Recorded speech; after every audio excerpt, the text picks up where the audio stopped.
I think that this is such a convenient shorthand in talking about what's going on with crime that, and it kind of fits what our intuition that there's bad actors out there, and then there's the Mother Teresas, and that it's easy to kind of say, who am I in that spectrum, and who are the people I hang out with. But it really is not an accurate description of what's going on, and most of us, in fact, do break the law from time to time if we're tempted by, for example, to speed because we're late for an appointment or whatever the story is. And the people who routinely are out there committing robbery and other serious crimes don't commit crimes all the time. They're lots of times law-abiding. They actually pay for the pack of gum that they buy. So we have to have a more nuanced view of what's going on in order to make progress on this issue.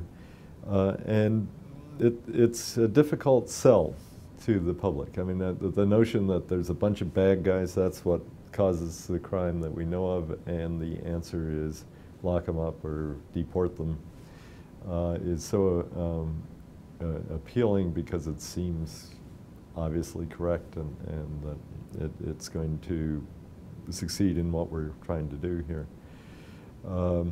So that's the challenge, is that what mass incarceration has going for it is that people understand it. They understand that as a method of crime control. It makes sense to them. And they are more skeptical, perhaps, of other methods of crime control. And so there's the role for science and for persuasion.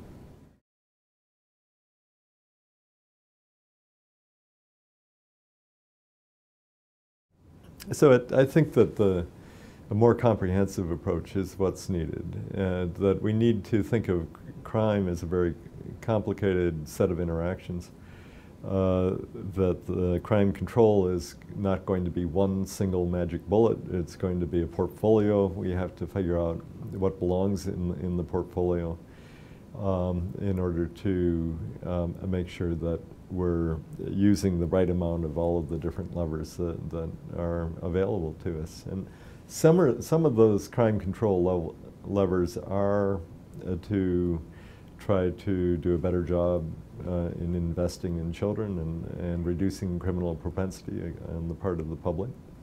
Of course, prison is part of the portfolio. That's essential in some cases and for limited periods. But so is thinking about what are the opportunities that are available to youth, and what can we do to make the crime opportunities less attractive and legitimate opportunities more attractive. To reduce opportunity, I think one thing we need to do is have a more effective use of criminal justice resources.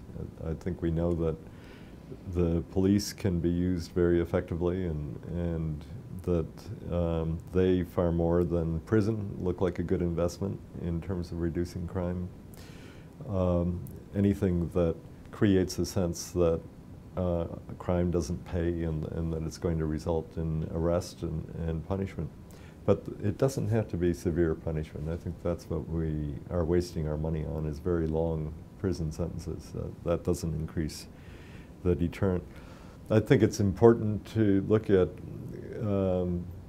drugs and alcohol and other areas that are leading youth to make foolish decisions and to self-destruct, so that my own work has looked at, for example, just reducing availability and raising the price of alcohol, and that has a direct effect on crime and is important.